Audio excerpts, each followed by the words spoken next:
चलो भाई, तो करें शुरू। कल कहाँ पे छोड़ा था हमने?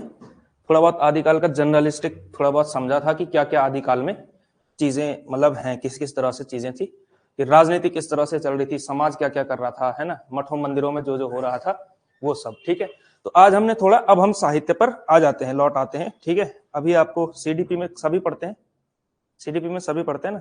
चलो ठीक है, तो फिर या फिर मैं आपके ग्रुप में डाल दूंगा जो ये नोट्स की पीडीएफ है। ठीक है, आप अपनी अपनी स्वेच्छा अनुसार प्रिंट आउट कराना चाहें तो कराएं, नहीं कराना चाहें तो ना कराएं। ठीक है, ऐप में भी डाल दिया जाएगा और नोट्स आपके बन चुके हैं, आदिकाल के नोट्स। ठीक है, वो आपको मैं वहां डाल दूंगा। ठीक है, तो आदिकाल पे हम कल कह रहे थे कि जो है आदिकालीन साहित्य को हमने कुछ हिस्सों में डिवाइड किया था।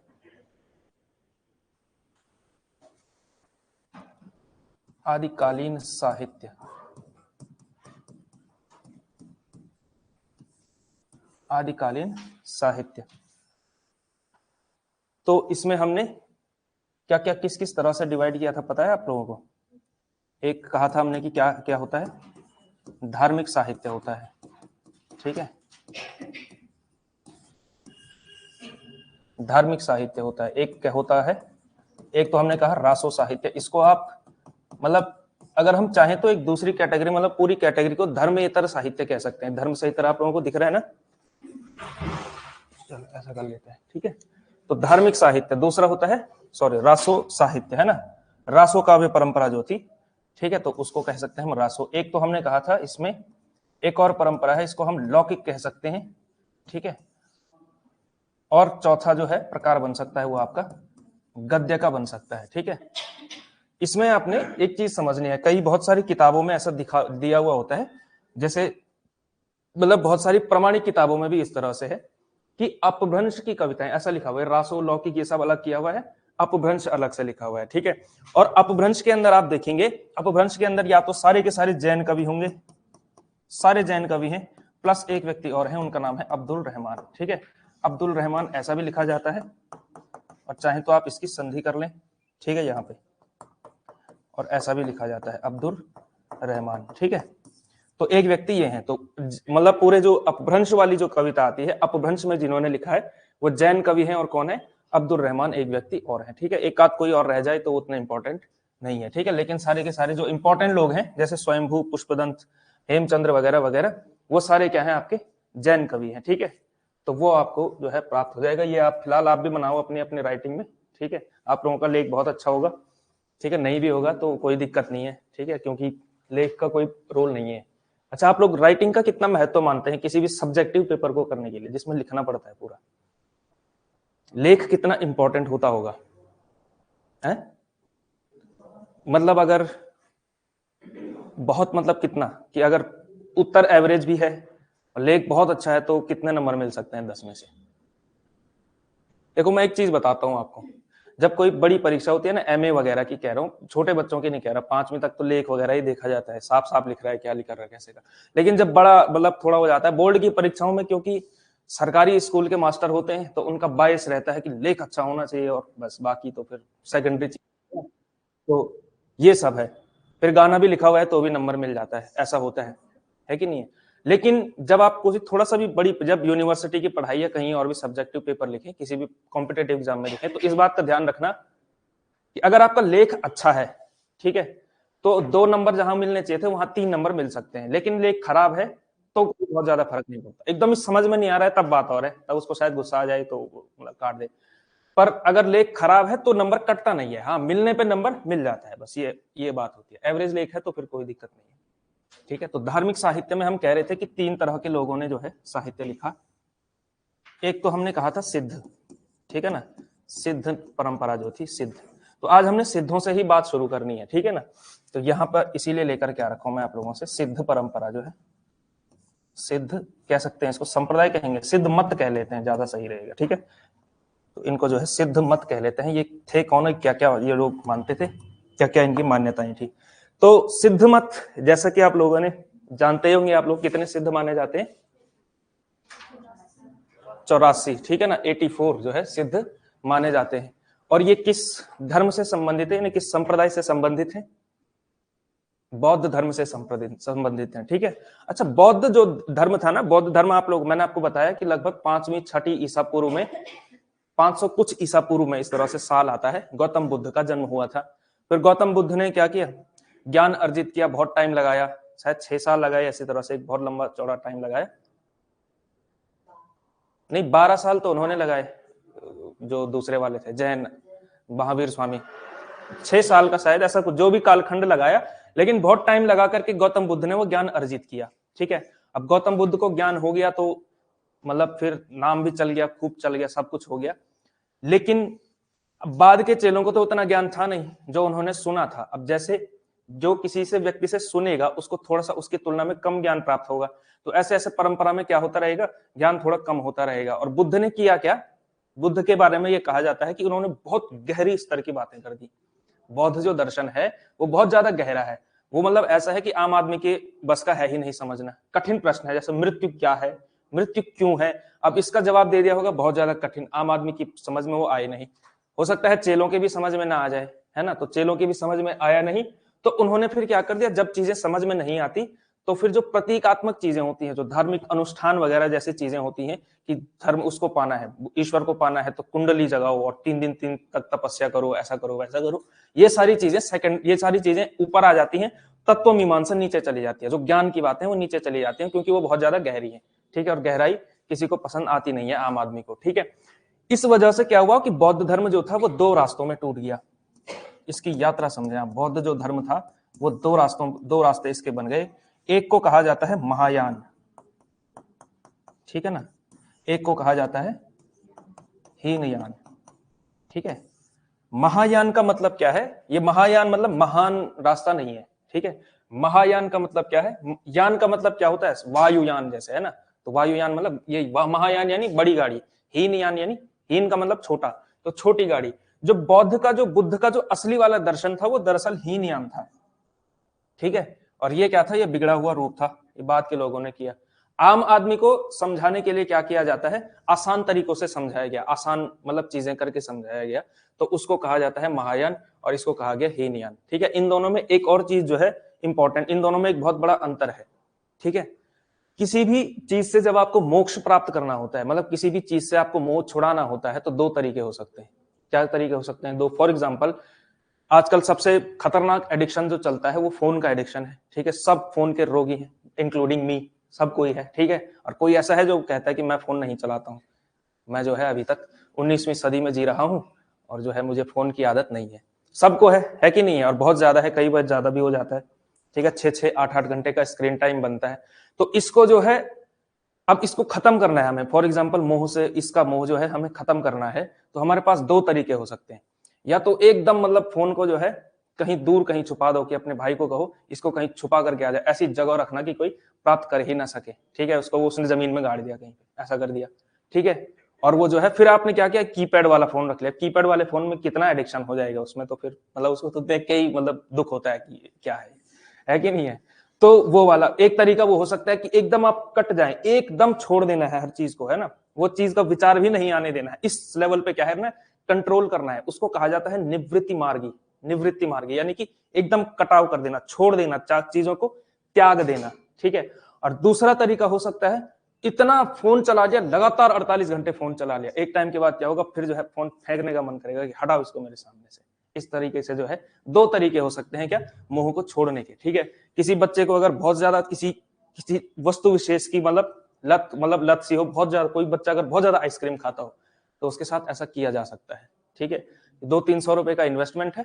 ठीक है, लाओ 15-20 आइसक्रीम और कहा तुझे खाने हैं 2 घंटे के अंदर, एक खा लेगा, 2 खा लेगा, मुंह ठंडा हो जाएगा, फिर छोड़ देगा। ठीक है, मतलब उसको इस स्तर तक करा देना कि उसका जो है फिर मुंह छूट जाए। लेकिन ये जो दूसरा वाला तरीका है जिसमें इतना ज्यादा कर दो, ये कई बार क्या होता है, ये टेम्पररी होता है। ठीक है, कि आपने लगातार जो है 20 घंटे फोन चलाया, उसके बाद आपने कहा कि नहीं अब मैं फोन नहीं चलाऊंगा, 2 दिन आपने फोन नहीं चलाया और तीसरे दिन फिर से जो है पबजी खेल रहे हैं, जो भी खेल रहे हैं, पबजी तो खैर बैन हो गया, जो भी चल कर रहे हैं। ठीक है, फिर वो दोबारा आ जाता है। लेकिन 2 तरीके तो है ही, एक होता है प्रवृत्ति मार्ग, जो दूसरा वाला तरीका था जिसमें मतलब एकदम इतना भोग कर दो कि फिर जो है छोड़ने का मन कर जाए, कि मन जो है बोर हो जाए, उगता जाए, उसको कहते हैं प्रवृत्ति मार्ग। और जिसमें एकदम छोड़ देने वाला है उसको कहते हैं निवृत्ति मार्ग। जो बुद्ध का जो असली वाला जो रूप था, मतलब जो असली जो दर्शन था, असली जो तरीका था, वो ये था, वो कहते हैं हीनयान, इसको कहा जाता है, ठीक है। और जो ये वाला था महायान, वही ऐसा वाला था। महायान क्या था, वो प्रवृत्ति मार्ग, इतना भोग करो कि त्याग जो है हो ही जाए, अपने आप जो है अपनी उससे जो है हट जाए। तो इसी में ये जो महायान था, महायान से ही एक शाखा निकली, इसको कहा गया वज्रयान, इसको कहा गया वज्रयान, ठीक है। और ये वज्रयान ही सिद्ध कहलाते थे। जो वज्रयान मार्ग, जो वज्रयान संप्रदाय के, वज्रयान शाखा के लोग होते थे, उन्हीं को सिद्ध कहा जाता था। और ये क्या करते थे, इनके संदर्भ में, वज्रयान के संदर्भ में आपने एक शब्द याद रखना है, जिसको कहा जाता है पंचमकार। जानते हैं पंचमकार? कोई महोदय जानता है पंचमकार क्या होता है?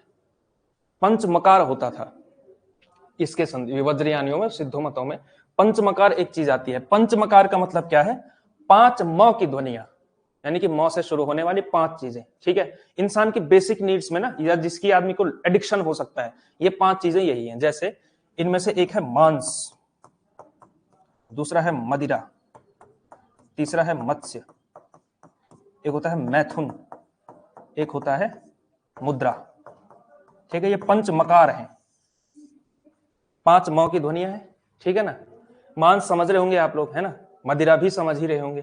मत्स्य यानी कि मछली का जो सेवन होता है वो मछली।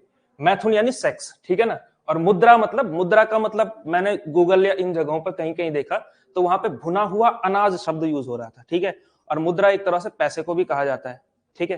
तो ये 2-3 तरीके की चीजें हो सकती हैं। तो मुद्रा का मतलब हम ले सकते हैं एक तरह से, यानी कि जो खाने पीने से संबंधित मामला है ना, जो अन्य इस ये मांस मदिरा वगैरह को छोड़ करके जो एक तरह से आता है टेस्टी खाना, उस सारी की चीजें, तो वो सारी चीजें आप इसको ले सकते हैं। वैसे भुना हुआ अनाज इसका एक मतलब होता है। संदीप जी कुछ कहना चाह रहे हैं?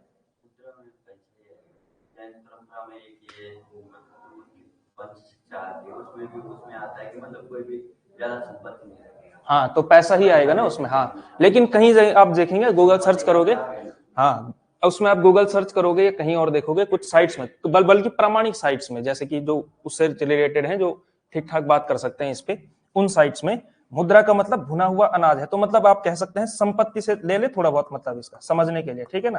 तो संपत्ति का भी आदमी को एडिक्शन होता है, पैसे के पीछे भी भागता है आदमी, ठीक है ना। मांस मदिरा मत्स्य तो है ही, सेक्स भी है ही।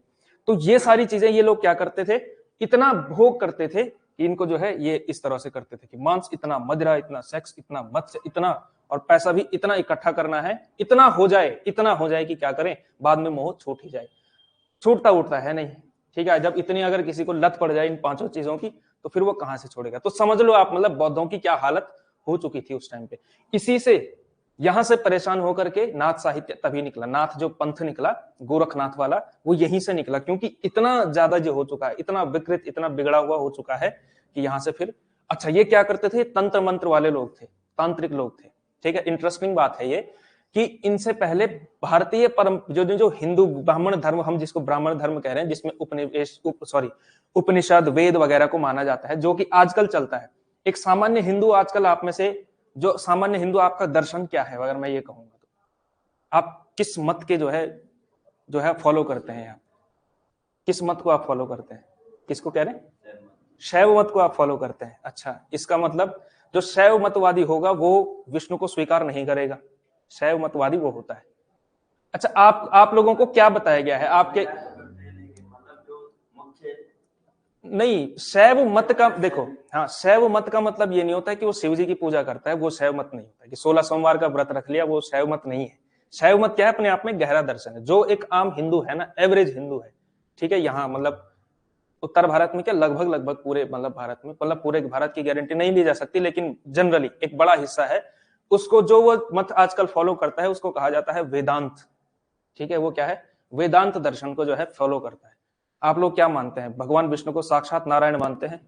वहीं से जो है निकलते, मतलब आप नहीं मानते होगा, कोई नास्तिक होगा आप में से, या मेरी तरह होगा कोई एग्नोस्टिक की, जिसको कोई फर्क ही नहीं पड़ता है ईश्वर है या नहीं है, वो बात और है। लेकिन जनरली ना, घरों में या जहां भी जो भी मानता है, एक वो जनरली माना जाता है कि अवतार हैं 10, और जो है वही साक्षात अवतार है, कृष्ण खुद आएंगे, यदा यदा ही धर्मस्य वाली बात, गीता को सबसे महत्व का मानना, श्रीमद् भागवती कथा करना, ये सारी चीजें, इनका जो महत्व होता है उसको कहा जाता है वैष्णव वेदांती कहा जाता है उनको, ठीक है ना। तो वैष्णव वेदांत का असर है वर्तमान हिंदू जो परंपरा चली हुई है, ठीक है। तो यहां पे आप देखेंगे कि इनका जो है, ये जो तांत्रिक लोग थे, ठीक है। तो ये तंत्र मंत्र करके जो है लोगों को इंप्रेस करते थे, ठीक है। अगर आपके मतलब गांवों में, अब तो ये सोचो ना, ये तो 8वीं 9वीं सदी की बात हो रही है, किस स्तर पे जो है लोगों का आईक्यू, किस स्तर पे लोगों की समझ रही होगी। ना कोई वैज्ञानिक इनोवेशन है, ना उस समय पर रैशनैलिटी आई है, यानी कि तर्क पद्धति उस तरह से विकसित नहीं है। जल्दी लोग अंधविश्वास में मान लेते हैं, जल्दी चमत्कार किसी ने दिखा दिया तो अब तो लोग साइंटिफिक उसकी तरफ देखते हैं कि कुछ ना कुछ साइंटिफिक इसने ट्रिक करी हुई है कि नहीं। जादूगर के पीछे भी कुछ ना कुछ साइंस होता है, तो वो साइंस करता है, तो आपको भी जानते हैं। लेकिन उस समय के लोग नहीं जानते थे, और ये छोटी मोटी ट्रिक करके क्या कर लेते थे, आम आदमी पे इनका प्रभाव ठीक ठाक जम जाता था कि बाप रे तो तांत्रिक है, गायब कर देगा, और इनको जो है मानो। तो ये इस तरह से जो है अपना प्रभाव जमाते थे, और वहां से फिर इनको जो है ये सारी चीजें प्राप्त होती थी। तो ये थे भाई सिद्ध, ठीक है। सिद्धों का मामला ये था। तो सिद्ध मत वज्रयान शाखा से निकले हुए हैं, ठीक है। तो आपके शायद नोट्स में ये बात होगी या नहीं होगी, तो आप लिख सकते हैं इसमें सिद्ध मतों में 4 चीजें ध्यान रखनी है। एक क्या, बौद्धों की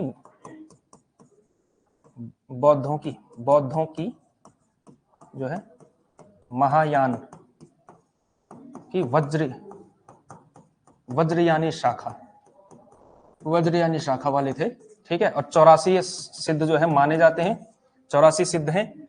और इसके अलावा कुछ प्रमुख सिद्ध आप लोगों को पता होंगे, कौन कौन है? 2-3 सिद्ध कवियों का नाम बताओ। कवि तो कहा जाए इनको या ना कहा जाए? हाँ, सरहपा और शबरपा और कणहपा, लुहीपा और डोम्भिपा एक जो है, ठीक है। देखा, सरहपा ये सबसे मेन आदमी है, सेकंड बेस्ट आदमी, मतलब सेकंड नंबर पे आदमी रखेंगे आप शबरपा, तीसरा रखेंगे आप कणहपा, ठीक है। एक रखेंगे आप लुहीपा, एक रखेंगे आप डोम्भिपा, ठीक है। इन सब के पीछे ये पापा लग रहा है, ये दरअसल क्या है, एक सम्मान सूचक शब्द है। जैसे आजकल जी लगता है ना, तो जी किसी का नाम उसके पीछे लगता नहीं है, लेकिन जी जो है अलग से लगता है, तो यही है। सरह कहा जाए, शुक्ल जी ने सरहपा नहीं लिखा, शुक्ल जी ने सरह लिखा, ठीक है। तो मतलब वो इस तरह से चलते हैं। तो ये लोग हैं।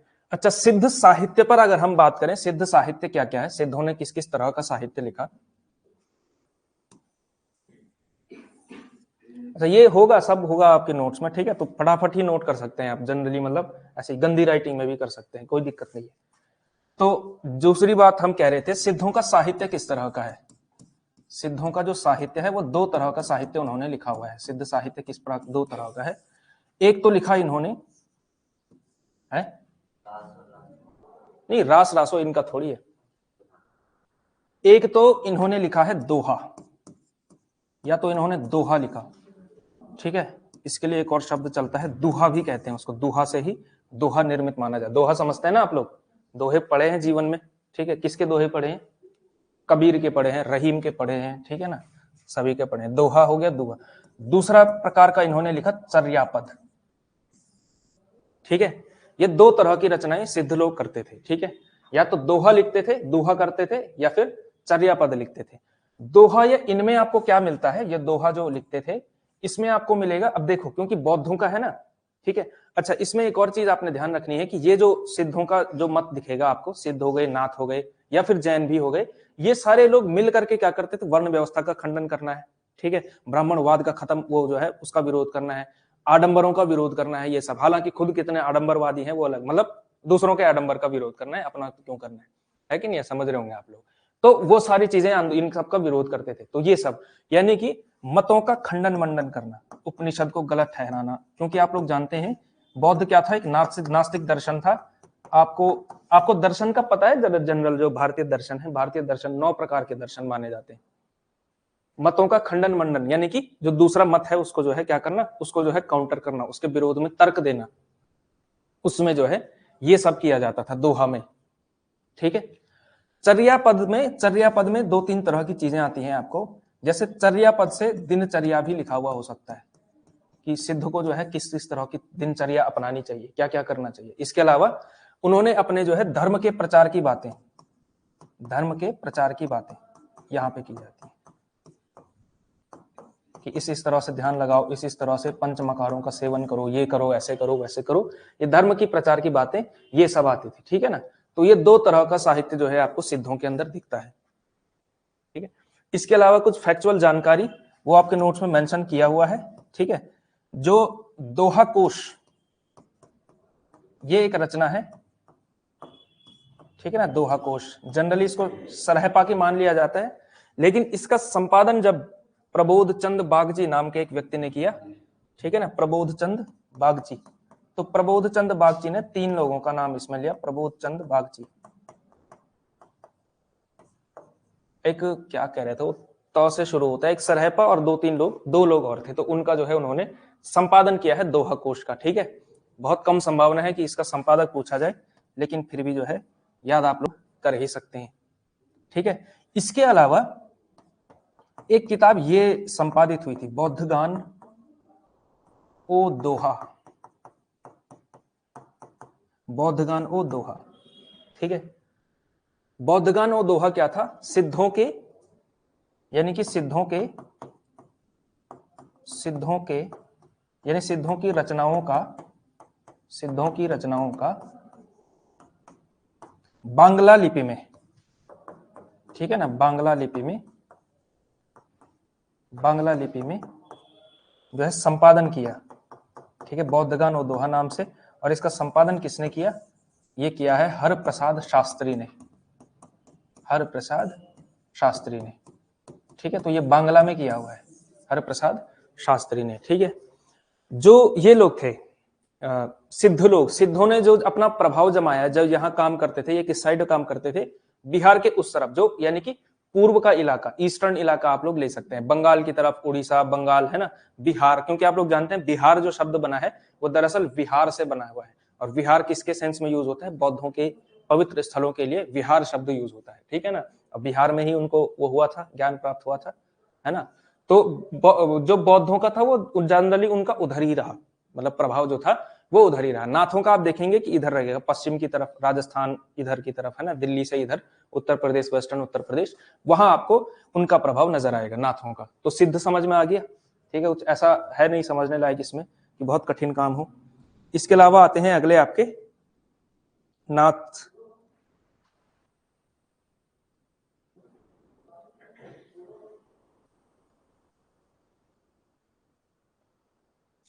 ठीक, तो ये हो गया, है ना। अगला लिखेंगे आप नाथ साहित्य, जैसे कि हम यहाँ पे बात कर रहे थे, ये हो गए सिद्ध हो गए। अगले आते हैं आपके नाथ साहित्य। सिद्धों से इतना ही है याद करने लायक, ज्यादा कुछ है भी नहीं। ठीक है, हाँ, 1-2 तथ्य वाली बातें लिखी हुई हैं। सरहपा को हिंदी का पहला कवि माना जाता है, और अगर व्यक्ति का नाम पूछा जाए कि किसने माना, तो किसने माना, राहुल सांकृत्यायन ने माना। ठीक है ना, राहुल सांकृत्यायन, जो कि आप लोग यात्रा साहित्य में सबसे ज्यादा पढ़ते हैं, इसके अलावा उपन्यास में भी थोड़ा बहुत पढ़ते हैं, कहानी में भी थोड़ा बहुत पढ़ते हैं, उनको जो है वो माना जाए। और इनका जो राहुल जी का जो आलोचकीय काम है वो ज्यादातर इसी में है। आदिकाल में सिद्धों के संबंधित वो उन्होंने क्या किया, आप लोग जानते हो, तिब्बत की यात्रा की। ठीक है, और तिब्बत से जो है वो बहुत सारा सिद्धों का साहित्य उठा करके लाए थे। ठीक है, तिब्बत में क्योंकि आप लोग जानते हैं बौद्धों का प्रभाव है, वहां बुद्धिस्ट लोग होते हैं सारे के सारे। ठीक है, आप लोग जानते हैं इधर पे जो तिब्बती मार्केट है, बीच में क्या है, और उन्होंने गौतम बुद्ध का जो है मंदिर बना रखा है, तो वो सारे बुद्धिस्ट लोग होते हैं। तो वहां से उन्होंने क्या किया, सिद्धों का साहित्य उठा करके लाए थे वो, और उसका संपादन उन्होंने उस समय पे किया था। ठीक है, अब आते हैं आपके नाथ साहित्य। हमने आपको पूरी कहानी ये बताई थी इनकी, ये कहाँ गए, अच्छा मिटा दिया। तो वो जो थे वो पंचमकारवादी ये सब हो चुका था। अब हर मत में ना हर आदमी इस लेवल पे, मतलब अगर 90% इस लेवल के जो है एकदम करप्ट या इस तरह के होंगे, तो 2-3 लोग तो ऐसे पैदा होंगे ना जो इनका जो है विरोध करेगा, है कि नहीं है। माना जाता है कि गोरखनाथ भी जो है इसी में पहले थे। 84 सिद्धों में गोरखनाथ भी गिने गए हैं, ये कथन कहा है आचार्य रामचंद्र शुक्ल ने अपने हिंदी साहित्य के इतिहास में। उन्होंने कहा कि 84 सिद्धों में एक क्या है, गोरखनाथ भी हैं। ठीक है, और गोरखनाथ भी हैं, उनसे पहले की जो परंपरा है, मत्स्येंद्र नाथ उनके गुरु माने जाते हैं। इसके अलावा 1-2 नाथ जो और है, चरपटी नाथ हो गए, इसके अलावा चौरंगी नाथ हो गए, ये सारे लोग जो हैं नाथ संप्रदाय के लोग हैं। नाथ कितने माने जाते हैं, नवनाथ माना जाता है ना, 84 सिद्ध और नवनाथ जो है माने जाते हैं, 9 नाथ माने जाते हैं। ठीक है, और कबीर का एक आजकल किसी ने बड़ा अच्छा एक वो किया हुआ है, कबीर दास का एक साधो नाम का एक बैंड है, साधो, और जो है उन्होंने कबीर के कुछ गानों का जो है बड़ा अच्छा उन्होंने, मतलब नई तरीके से उन्होंने कबीर के कुछ जो भजन थे उनको जो है संपादित किया हुआ। तो उसमें जो है एक वाक्य आता है कि 84 भी मरते हैं और 9 भी मरते हैं। तो 84 कौन है, सिद्ध है, 9 कौन है, नाथ है। ठीक है, तो मतलब वो है कि ये साधो रे ये मुर्दों का गांव, ये एक बड़ा प्रसिद्ध जो है भजन आता है कबीर दास का, तो सुन सकते हैं आप लोग उसको। तो क्या कह रहे थे हम, नाथ ना, तो जो कि सिद्धों का जो परंपरा थी वो जो है बहुत विकृत हो चुकी थी, है ना, इस आप लोग जानते हैं। और फिर क्या हुआ था, इस वजह से उनके जो मठों में जो मतलब एक तरह से भ्रष्टाचार दुराचार एक तरह से शुरू हो चुका था। अब मांस मदिरा ये सभी चलता रहेगा मठों में, तो फिर कहाँ मतलब आप जो है ज्ञान मीमांसा तत्व मीमांसा वाली चीजें प्राप्त करेंगे। ठीक है, तो नाथ जो है, नाथों के अंतर्गत जो है 9 नाथ माने जाते हैं, और इस नाथ संप्रदाय के प्रवर्तक कौन माने जाते हैं, जनरली गोरखनाथ को ही मान लिया जाता है, क्योंकि सबसे प्रसिद्ध व्यक्ति यही हुए हैं। ठीक है ना। अब इनके गुरु वैसे मत्स्येंद्र नाथ माने जाते हैं, जिनको जो है अपभ्रंश अगर उनका नाम किया जाए तो मच्छंदर नाथ कहा जाता है। ठीक है, क्योंकि एक आम आदमी क्या है, मत्स्येंद्र नहीं बोल पाता है। ठीक है, आप तो विशिष्ट लोग हैं, आम आदमी नहीं है, तो आप तो बोल पाएंगे मत्स्येंद्र लिखे, लेकिन उस समय का जो व्यक्ति था आम आदमी, वो मच्छंदर ही बोलता था। ठीक है ना, तो इस वजह से तो गोरखनाथ का दरअसल नाम गोरक्षनाथ था, है कि नहीं, यानी कि गाय की रक्षा करने वाला गोरख। क्या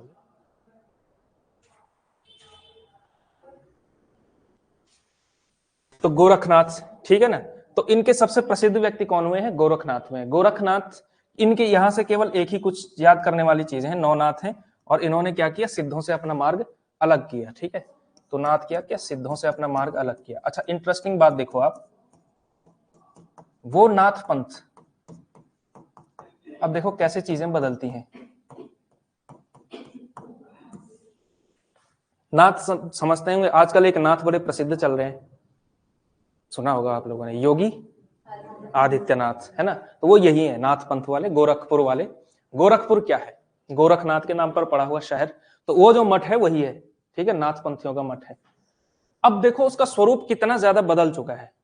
वो पंथ जो बौद्धों से निकला हुआ था, बौद्धों की एक शाखा से नाथ पंथ निकला। ठीक है, बौद्ध कौन, ब्राह्मण धर्म का एक तरह से विरोध करने वाले, कर्मकांड, धर्म, आडंबर और वर्ण व्यवस्था, इन सारी चीजों का विरोध करने वाले बौद्ध। नाथ भी ऐसे ही थे, नाथ भी सेम टू सेम थे। कबीर के अंदर जो ये सारी चीजें आई ना, कि मतलब आडंबर का विरोध करना, जाति पाति का विरोध करना, भेदभाव का विरोध करना, ये सब नाथ संप्रदाय की ही देन है। ठीक है, नाथ पंथ का उन पर प्रभाव था शुरू में, वहीं से आ रखा है। अब वही पंथ आप आजकल देखो तो नवरात्रि में जो है मुख्यमंत्री साहब जो है वो भी करते हैं, पूजा पाठ भी करते हैं, मूर्ति पूजा भी करते हैं, है ना। और क्या कहा जाता है उनके बारे में कि नवरात्रि में 9 दिन का व्रत होता है।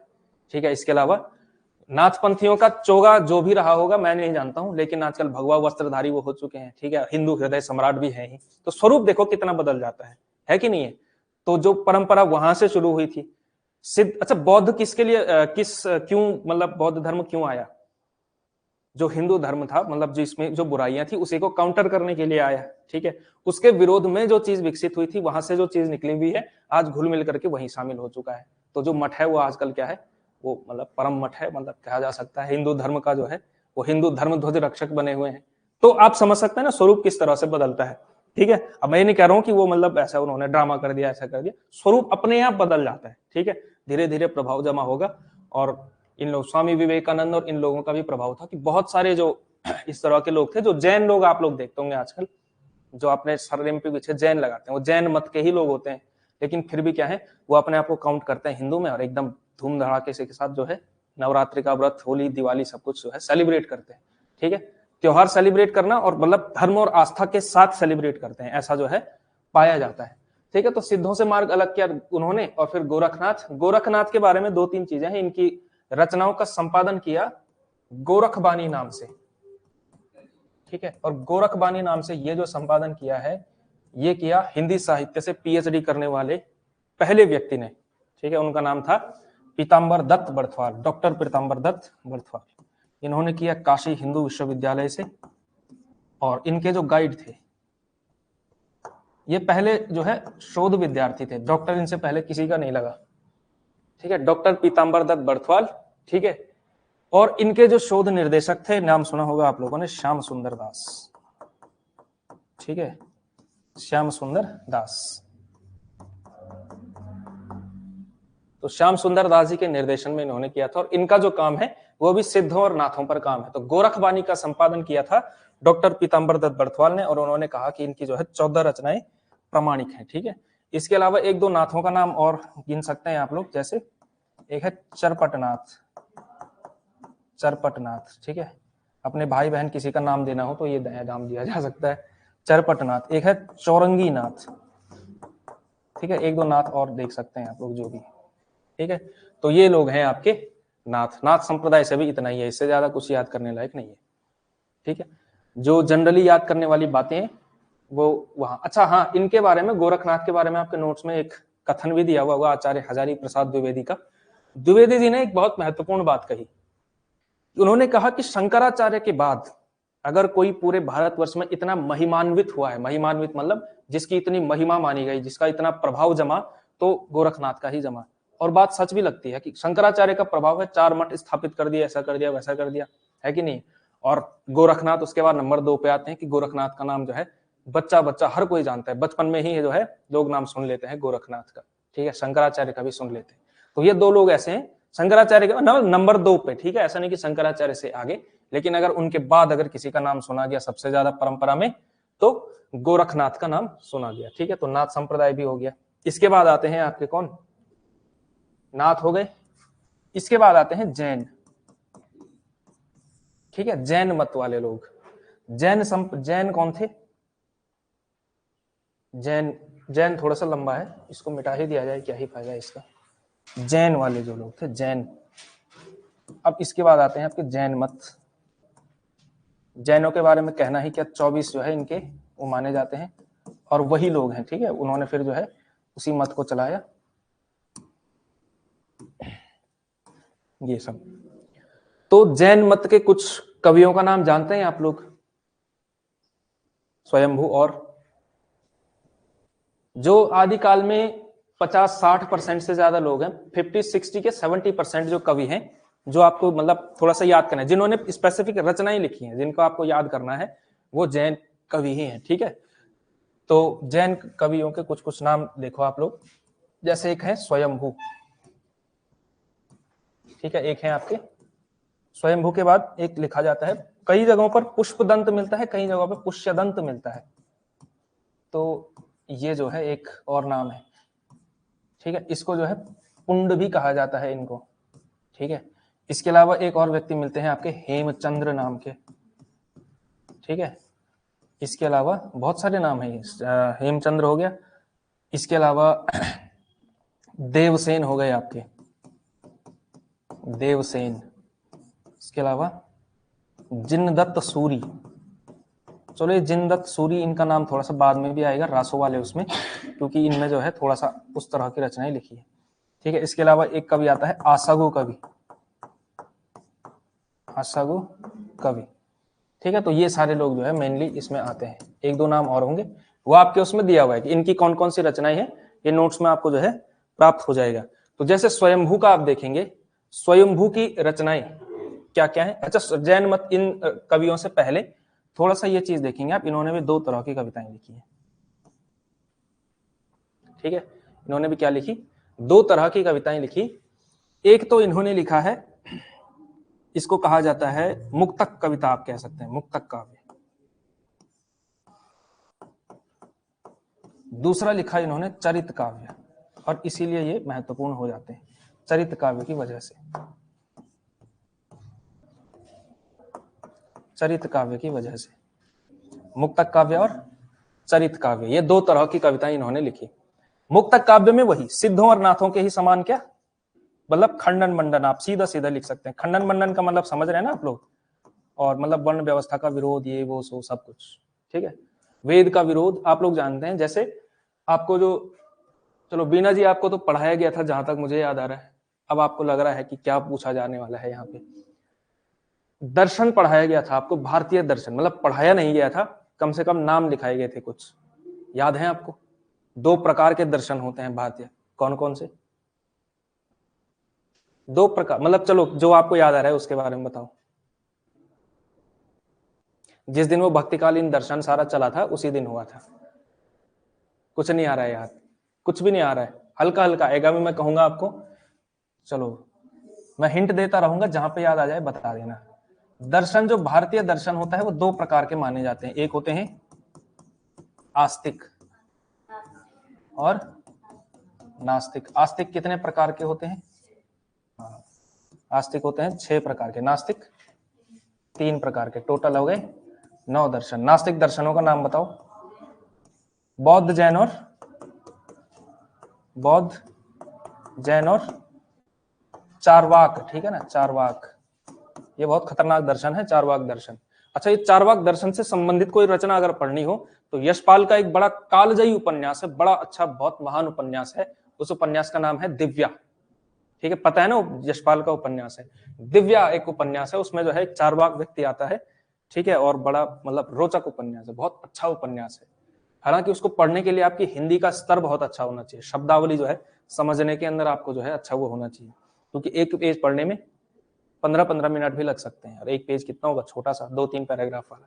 तो जैन, बौद्ध, जैन और चारवाक। अच्छा, नास्तिक दर्शन का मतलब क्या है कि हो सकता है ये ईश्वर को मान भी सकते हैं, ठीक है, और हो सकता है ये क्या करें, बौद्ध, जो मतलब भारतीय दर्शन परंपरा में नास्तिक जो शब्द यूज होता है वो उनके लिए यूज होता है जो वेद को खारिज करते हैं, जो वेद को प्रामाणिक नहीं मानते, ठीक है, जो वेद में लिखी हुई बातों को क्या करते हैं, स्वीकार नहीं करते हैं, ठीक है, वो होते हैं आपके नास्तिक दर्शन। और आस्तिक दर्शन जो वेद को मानते हैं या वेद से संबंधित जो है लोग हैं, ठीक है। तो 6 दर्शन जो है इसमें माने जाते हैं, जैसे इनमें से एक है मीमांसा दर्शन, एक है योग दर्शन, एक है सांख्य दर्शन, वैशेषिक है, कौन सा, पतंजलि, हाँ, न्याय हो गया और एक और हो गया, हमेशा एक भूल जाते हैं, नहीं, मीमांसा हो गया, उत्तर मीमांसा वो अलग चीज है। 6 है?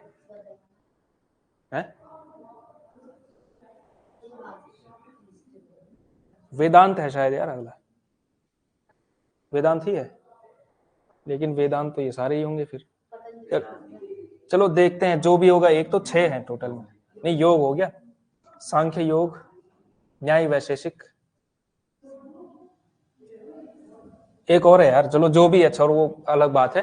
तो मैं आपको चीज समझा रहा था, कुछ समझा रहा था आपको, जैन मत से संबंधित। ये क्या है, वेद को जो है खारिज करते हैं, मतलब है ना, नास्तिक दर्शन है। तो बौद्ध भी क्या है, वेद को खारिज करेंगे। बुद्ध ने ईश्वर को भी नहीं माना, जैनों ने भी शायद ईश्वर को नहीं माना हुआ है, ठीक है, और ये लेकिन ये आत्मा को मानते हैं जैन लोग, ठीक है। और चारवाक दर्शन तो कुछ भी नहीं मानते हैं। चारवाक दर्शन है एकदम, जिसको सही सेंस में नास्तिक कहा जा सकता है, वो है चारवाक दर्शन, ठीक है। वो कहते हैं ऐसा कुछ नहीं होता है, ठीक है, मौत के बाद आदमी मर ही जाता है, कहीं नहीं पहुंचता है, ईश्वर नाम की कोई चीज नहीं है, जो भी है ये दुनिया है, इस दुनिया के आगे कोई सत्य नहीं है, यही परम सत्य है। एकदम जो आजकल का नास्तिक जिस तरह से आदमी सोचता है, उस तरह से आदमी सोचता था आज से 2-2.5 हजार साल पहले चारवाक दर्शन के लोग, ठीक है। और चारवाकों का, इसको बारहस्पत्य दर्शन भी कहा जाता है। बृहस्पति नाम के एक ऋषि थे, उन्होंने इस दर्शन को इजाद किया था, ठीक है। और इनका जो साहित्य मिलता है, बहुत इंटरेस्टिंग चीज है, इनके साहित्य को जला दिया गया, क्योंकि मतलब एकदम खतरनाक स्तर पे बात करते थे, कुछ भी नहीं मानते थे। चलो इनका थोड़ा बहुत बच गया कि कुछ तो मान रहे हैं, चलो, है ना, लेकिन इनका कुछ भी नहीं छोड़ा। बौद्ध जैनों ने भी नहीं छोड़ा होगा चारवाकों को, ठीक है, दौड़ा दौड़ा के मारा होगा। इनका साहित्य पूरा का पूरा जला दिया गया। और इनका साहित्य का जो वर्तमान स्वरूप है, जो मिलता है, पता कैसे चला कि चारवाक नाम का एक दर्शन था या केवल अफवाह थी? है वेदांत ही है ना, हाँ, वही तो कह रहा था, वेदांत है एक अगला, वेदांत, ठीक है।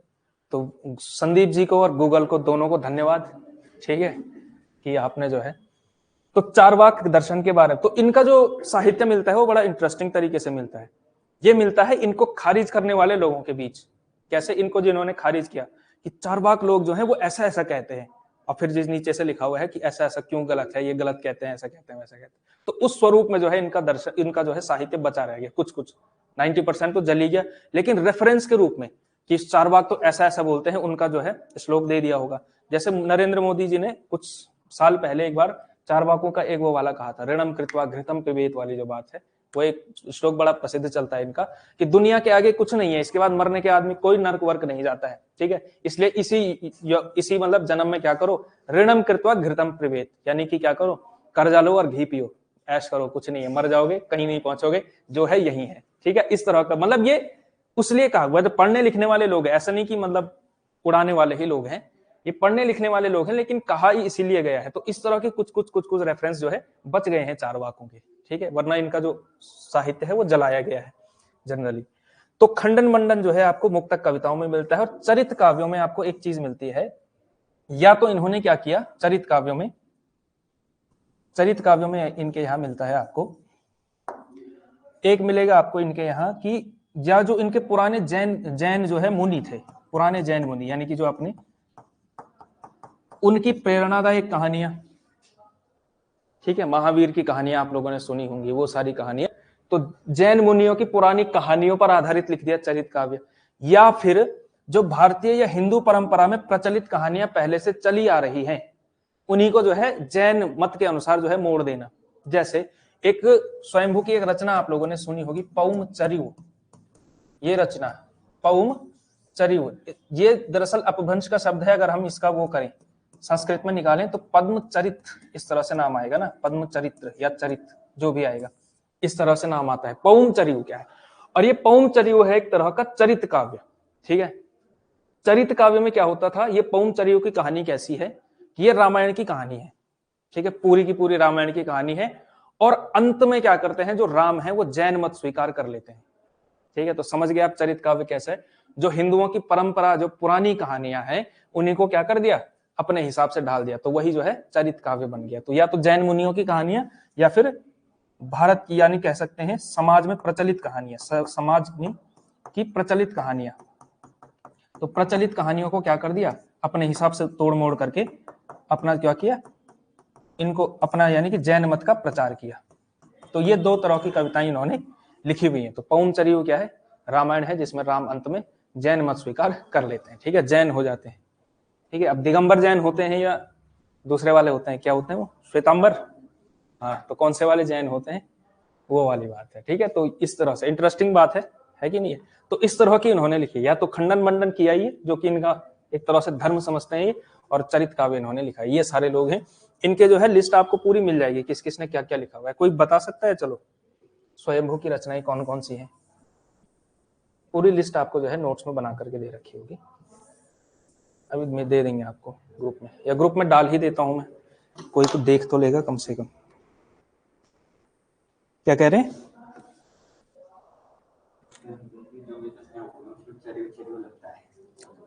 हाँ, चरिऊ का मतलब क्या है, चरित्र से बना हुआ है। अच्छा, इसमें जो है अपभ्रंश में आप एक चीज देखेंगे, क्योंकि अपभ्रंश के कवि हैं, तो इनके यहाँ आपको एक चीज नजर आएगी, जैसे जैसा सिद्धों के यहाँ एक कथन मिलता है, सरहपा का ही है, पंडित ये हो गया, पंडित सल सल सल, ऐसा चीजें मिलती हैं आपको, सत बखानी, तो सत बखानी बखानी ऐसा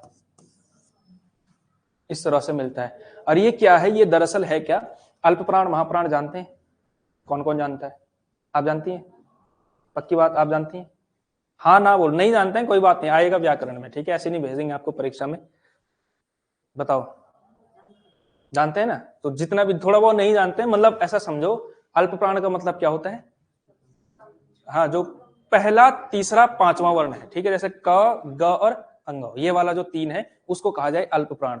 तो ये अल्प प्राण ध्वनिया थी, उसको जो है उन्होंने लोप करना शुरू किया, जैसे पंडी अ बना किससे है, पंडित से बना है ना, पंडित, तो ये क्या है, अल्प प्राण ध्वनि है, ये अल्प प्राण ध्वनि का अ कर दिया, ऐसा करते थे। तो चरी उ, जैसे चरित से बना हुआ है चरी उ, तो उ कर दिया उसको, ऐसा चीजें मिलती हैं आपको, ठीक है। तो ये अपभ्रंश से हिंदी होने की जो है मतलब एक परंपरा के रूप में भाषा का विकास क्रम ऐसा है।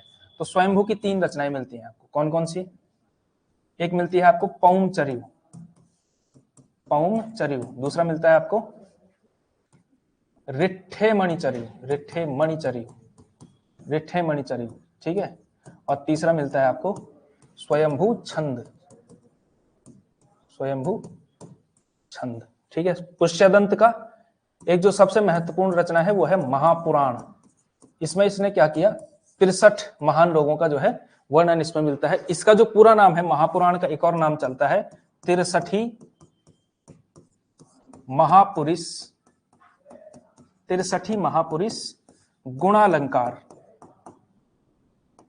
63 महापुरुष गुणालंकार, एक ये नाम आपको मिलता है, ठीक है। तो इसमें मैं ग्रुप में डाल देता हूं, ठीक है, जो बाद में जुड़ेंगे उनको तो नहीं दिखेगा ना, तो बाद में दोबारा डालना पड़ेगा, चलो कोई बात नहीं।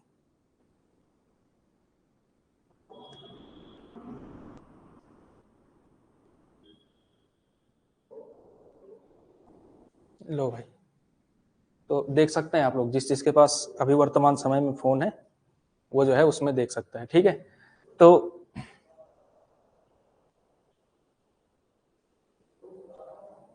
इसमें देखेंगे आप, यहाँ पे कहाँ गए, सिद्धों की भाषा संधा भाषा। सिद्धों की भाषा कौन सी है? संधा भाषा कहलाती है। ठीक है, ये छोटी मोटी चीजें, ये सारे के सारे फैक्चुअल चीजें आपके उसमें दे रखी हैं यहाँ पे। ठीक है, हर प्रसाद शास्त्री ने बौद्धगान और दोहा नाम से किया है ये सारी बातें। जैन और नाथ साहित्य की बातें भी कह दी गई हैं।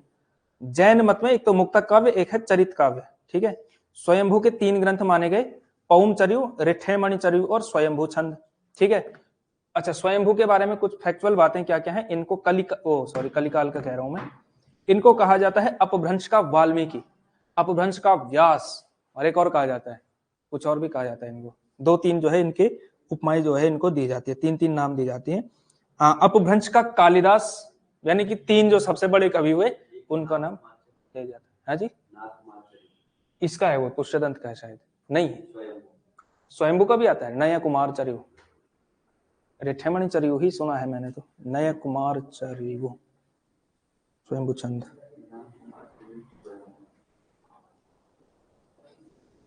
अच्छा वो इन्हीं का है, चलो ठीक है, फिर वो अपडेट कर देना आप, नए कुमार चर्यु अगर है। नहीं यार वो पुष्यदंत का है जहां तक मुझे याद आ रहा है। कौन सी किताब से देखते हैं आप? बड़े यूनिक तरीके की चीजें डालते हैं वहां पे। कल आपने किसका डाल रखा था, कौन थे वो महोदय? आपने एक पेज डाला हुआ था, मैं नाम भूल गया। ये तिवारी जी की किताब को जो है आप मेरे पास दे करके आना, मैं जरा इस पे गोले जरूर मारूंगा कुछ कुछ। ये कल इन्होंने कुछ डाल रखा था ग्रुप में। हाँ, तो ऐसी इंटर की किताबें मत पढ़ो आप, थोड़ा कम जो है सोर्सेज कम करो। सबसे पहले संदीप जी मैं आपको ये कह रहा हूँ, ठीक है, आपको स्पेशली कह रहा हूँ, सोर्सेज कम करो। जिसके पास 6-6 हैं, 5-5 किताबें हैं, कम से कम 5 किताबों में से 4 किताबें साइड कर दो, पहले ही बता रहा हूँ। ठीक है, ज्यादा डिफ्लेक्शन वो नहीं आना चाहिए। 4 घंटे पढ़ोगे, सिलेबस बहुत ज्यादा नहीं लगेगा। ठीक है, 6 किताबें रखोगे, 6 साल में भी जो है परीक्षा उत्तीर्ण करना जो है मुश्किल हो जाएगा उसके लिए, क्योंकि टेक्निकल मामला हो चुका है। मैं समझ चुका हूं कि किसकी जो है सिलेक्शन किसका होने वाला है। ठीक है, साहित्य में लगभग सबका स्कोर जो है मोर और लेस सेम ही आएगा। ठीक है, कोई 45 पे होगा, कोई 40 पे होगा। ठीक है, 5-6 नंबर से ज्यादा का फर्क नहीं होने वाला है। गेम करेगा आप लोगों का, एक तो सीडीपी, जो सीडीपी अच्छे से पढ़ेगा उसका होगा। दूसरा जो संस्कृत के ठीक करेगा और जिसकी व्याकरण अच्छी होगी वही जाएगा। ठीक है, उसका सिलेक्शन हो जाएगा। किसी का अगर सिलेक्शन रुक सकता है तो इन 3 चीजों पे रुकेगा, साहित्य पे बहुत ज्यादा नहीं रुकेगा। याद आप लोग कर रहे हैं मुझे पता है, जो याद नहीं कर रहा है फिर तो उसके क्या ही कहने। तो ठीक है, हेमचंद्र का क्या है? शब्दानुशासन, शब्दानुशासन, शब्दानुशासन एक और रचना है। पुष्यदंत का तो एक तो ये है, और इसके अलावा रणय कुमार चरु भी नहीं का मिलता है भाई पुष्यदंत का, जहां तक मैंने। और तीसरी रचना मिलती है इसकी पुष्यदंत की, जसहर चर्यु, जसहर चर्यु, जसहर चर्यु। ठीक है, तो हेमचंद्र की शब्दानुशासन।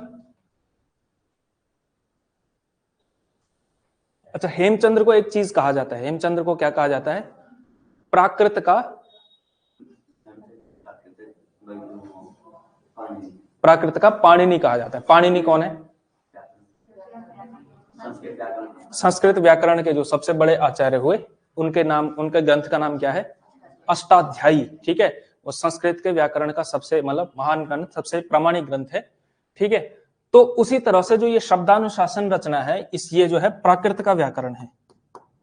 ठीक है, हालांकि ये पाली, ये प्राकृत और अपभ्रंश दोनों का ही मानते हैं इसको। ठीक है, लेकिन ये प्राकृत का जो है व्याकरण शब्दानुशासन को माना जाता है, इसलिए इनको कहा जाता है प्राकृत का पाणिनि। ठीक है ना। इसके अलावा देवसेन, देवसेन की एक रचना आती है जिसका नाम है श्रावकाचार। देवसेन की रचना है श्रावकाचार। ठीक है, श्रावकाचार, इसको कई बार लोग कहते हैं, श्रावकाचार को कई लोग मानते हैं कि हिंदी का जो है पहला ग्रंथ है। ठीक है, कई मतलब आलोचकों ने ये माना है श्रावकाचार के बारे में। जिनदत्त सूरी, इनका जो ग्रंथ प्रसिद्ध है वो क्या है? जिनदत्त सूरी का, इनका जो ग्रंथ प्रसिद्ध है उसको कहा जाता है उपदेश रसायन रास।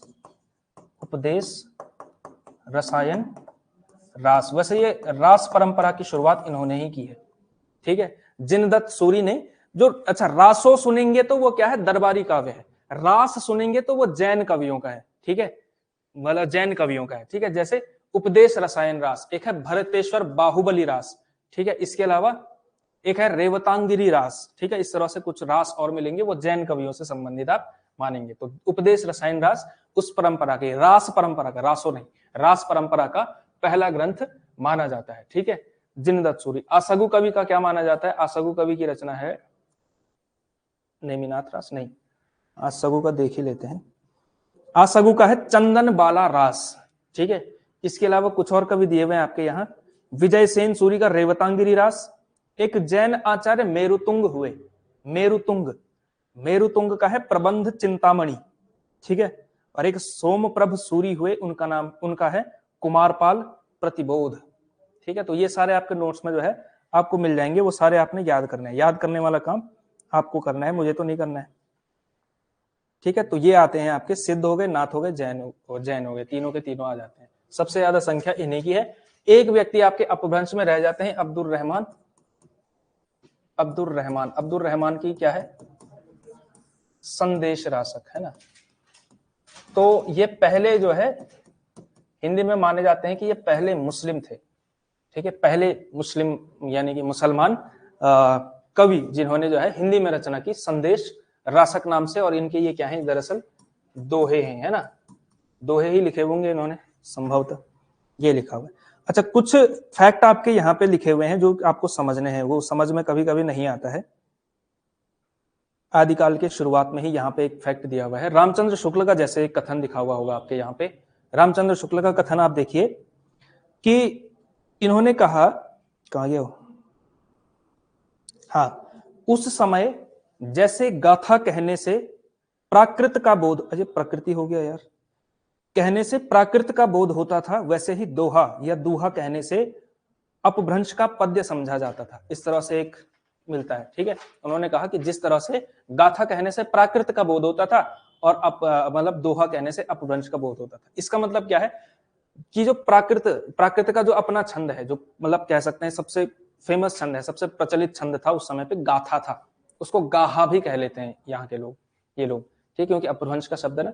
तो गाथा क्या है? प्राकृत का छंद है, ठीक है। और दोहा या दूहा क्या है? अपभ्रंश का छंद है, ठीक है। तो यही जो है डिस्टिंक्ट उस समय पे चल रहा था, दोनों भाषाएं चल रही थी ना। प्राकृत से क्या बन रहा था? अपभ्रंश बन रहा था। तो प्राकृत भी नहीं छूटेगा और अपभ्रंश भी धीरे धीरे आता रहेगा। तो किसी ने अगर गाथा छंद में रचना कर दी तो क्या है, उसका मतलब क्या है, उसने प्राकृत में लिखा है, यानी कि उसकी भाषा क्या है? प्राकृत है। किसी ने दोहा या दूहा लिखा तो इसका मतलब क्या है, उसने अपभ्रंश में रचना की, ठीक है। यही इसका मतलब है। हजारी प्रसाद द्विवेदी जी का भी ऐसा ही कुछ कथन आता है, इसी से मिलता जुलता, कि गाथा क्या है? प्राकृत का अपना छंद है, और जो वो दोहा है वो किसका छंद है? अपभ्रंश का छंद है, ठीक है। तो ये कथन कई बार पूछा जा सकता है। इसी तरह से शुक्ल जी की एक स्थापना और जो है आपके नोट्स में लिखी हुई होगी, इसको बदल ही देते हैं। शुक्ल जी ने कहा इसको अनिर्दिष्ट लोक प्रवृत्ति का युग। खैर इस पर भी बात करनी पड़ेगी, कल करनी पड़ेगी। अनिर्दिष्ट लोक प्रवृत्ति का युग, अनिर्दिष्ट लोक प्रवृत्ति का युग, इसका मतलब क्या है, कोई बता सकता है अपने शब्दों में? अनिर्दिष्ट लोक प्रवृत्ति का युग, कोई भी नहीं? कोई तो मतलब आ जाए कुछ। अनिर्दिष्ट लोक प्रवृत्ति का युग, देखो अनिर्दिष्ट लोक प्रवृत्ति के युग का मतलब क्या है? इसका मतलब क्या है कि यहाँ पे कुछ भी जो लोक की प्रवृत्ति है, यानी कि समझ में नहीं आता है कि ये जो है मतलब किस दिशा में है, लोक की प्रवृत्ति दरअसल क्या थी। जैसे भक्ति काल में तो है, भक्ति काल अनिर्दिष्ट लोक प्रवृत्ति नहीं है। भक्ति काल में सीधा सीधा समझ में आता है लोक की प्रवृत्ति क्या है, भक्ति है, ठीक है। रीति काल में भी समझ में आता है कि जनरली एक चीज मिलती है आपको, रीति काल। रीति में जो है आपको समझ में आता है कि रीति संबंधित जो है कविताएं वहां पर हो रही थी। यहाँ आदिकाल में समझ में नहीं आता है। एक तरफ जैन मत साहित्य, एक तरफ ये चल रहा है, दूसरी तरफ रासो काव्य चल रहा है। रासों के अंदर ही जैन कवियों ने जो है अपना घुसा दिया उपदेशात्मक जो है रास, जो आपने देखा चंदन बाला रास, ये सारे भरतेश्वर बाहुबली रास, ये सारे रास जो है रासों में घुस करके हो गया, ठीक है। तो कुछ भी निश्चित नहीं है, अनिर्दिष्ट लोक प्रवृत्ति है, यानी कि कुछ डायरेक्शन लेस कहा जा सकता है। लोक प्रवृत्ति क्या है? डायरेक्शन लेस है। क्योंकि शुक्ल जी, मैंने आपको बताया ना, विधेयवादी पद्धति के अनुसार साहित्य का मूल्यांकन करते हैं, तो वो लोक प्रवृत्ति उनके यहाँ खूब महत्व की होती है। कि दरअसल जनता का चित्तवृत्ति उस समय पे क्या थी, जनता का उस टाइम पे मूड मिजाज कैसा था। तो शुक्ल जी कहते हैं कि उस समय पे जनता का मूड मिजाज समझ में नहीं आता है, यही इस कथन का मतलब है। ठीक है, द्विवेदी जी की भी एक स्थापना आती है कि ये क्या है, अत्यधिक विरोधी एवं व्याघातों का युग है। ठीक है, इसका मतलब भी कुछ कुछ ऐसा है कि विरोधी मतलब एक तरफ ये हो रहा है, दूसरी तरफ वो हो रहा है, तो ये सारी चीजें उस समय पे चल रही थी। ठीक है, तो आदिकाल के बारे में क्योंकि समझ में नहीं आता है, तो ये सब है। जैन मत भी हो गया, कल हम थोड़ा रासो पढ़ेंगे और फिर ये हो जाएगा। ठीक है, तो रासो आज क्योंकि टाइम हो गया। ठीक है, तो रासो काव्य, इसके अलावा लौकिक और तुर्क गद्य की 2-3 रचनाएं मिलेंगी, फिर आपका ये कंप्लीट हो जाएगा। ठीक है, तो रासो इतना है भाई, इतना पढ़ करके आ जाना। ठीक है, सारा याद कर लेना और रचनाओं में कंफ्यूजन मत करना। ये जो कहा हमने, कौन सी रचना कह रहे थे, वो नए कुमार चरिऊ पुष्पदंत की ही है यार, पुष्पदंत की ही है जहां तक मुझे याद आ रहा है। ठीक है, तो आज की क्लास समाप्त।